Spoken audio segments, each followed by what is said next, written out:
Et c'est un grand honneur de se tenir devant ses parents. ni iby'umunezero mwinshi guhagarara imbere yanyu.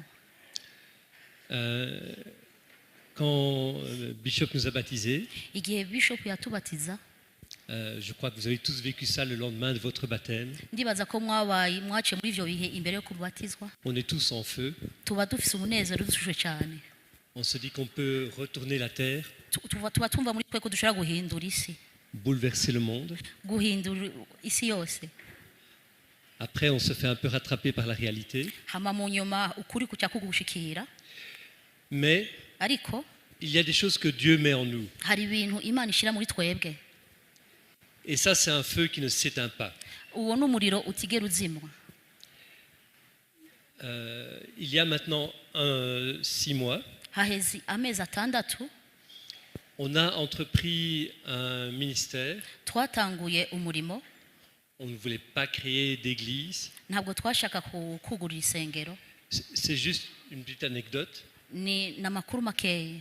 Mais j'ai lu récemment un article Nasomye ahantu qui expliquait qu'à Bruxelles, basigura yuko i Buruseli, capitale de la Belgique, kapitale ya Belgique, dans certaines rues, mu mayira amwe, dans certains quartiers, mu makaritiye amwe, on compte plus de 40 églises tellement il y en a. murashobora guharura amasengero ashika kuri 40 ari menshi.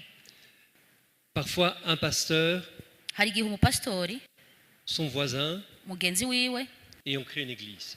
bakaba bari babiri bakaca bugura isengero. La difficulté est que ces églises ne se parlent pas entre elles. Ikibazo nuko ayo masengero atagira kuganira hagati yabo. Et lorsqu'on a voulu créer notre ministère, Igihe twifuza kugura ministere yacu, on a pris le temps de prier twafashe umwanya turawisengera. et Dieu a attiré notre attention sur 3 choses. Imana yatwibukije ibintu bitatu. La première chose, c'est qu'il y a en Europe beaucoup de gens qui ont soif. Ikintu cya mbere nuko i Burayi hari abantu benshi bafise inyota. La deuxième chose, c'est qu'on doit trouver comment réconcilier les églises. Ikintu cya kabiri ni kuntu twokora kubera duhuza ayo masengero. Et la troisième chose, Ikigira gatatu c'est qu'il faut réveiller les gens. ni ukugira tuvyura abantu. Ces 3 choses, Ivyo bintu bitatu quand on a prié, igihe twasenga, on les a réunis dans un ministère qui s'appelle le Puits de Sichard. twashize hamwe tugira ikintu cyitwa isoko rya sukara. Si vous lisez la Bible, Amba musoma Bibiliya, c'est le puits où Jésus rencontre la Samaritaine. n'ahantu Yesu yahuriye n'umusamariyakazi. Alors un puits, on comprend tous, c'est un lieu où on va quand on a soif. N'ahantu ugenda iyo ufise inyota. C'est donc un espèce de passage obligé quand on est dans le désert. N'ahantu ubwirizwa guca iyo uri mu butayu. Ça nous permettait de remplir la première mission, Ico kintu cyadufasha c'est donner à boire aux gens. ico kintu cya mbere cyadufasha Et pour ce guha faire, abantu bahira on a inyota. un ministère de la parole, de la louange et de la parole. Muri ivyo dufise atanga ijambo nanje nkaramya. Ce sont des vidéos qu'on met en ligne. Dushira kuri YouTube. On a quand même pensé à ceux qui ne comprenaient pas tout à fait le français.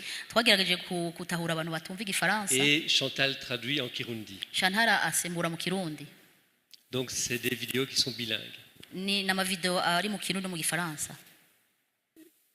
La deuxième chose, Ikigira kabiri pour ce qui est des églises, kuvyerekeye amasengero, on en a quand même fréquenté quelques-unes. Bishop connaît un peu notre histoire. twagiye mu masengero amwe Bishop araza amakuru yacu.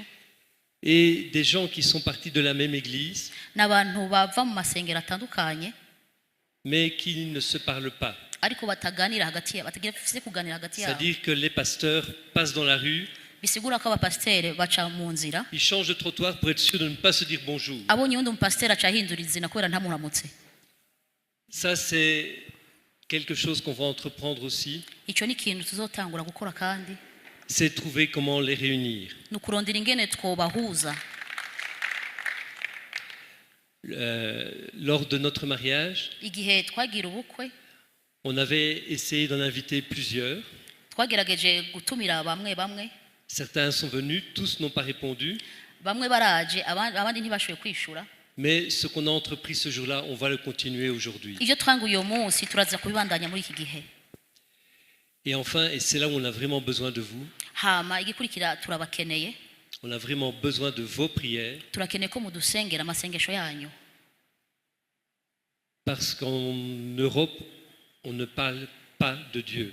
kuko i Burayi ntibavuga Imana C'est très difficile de parler de biragoye Dieu. kuvuga Imana.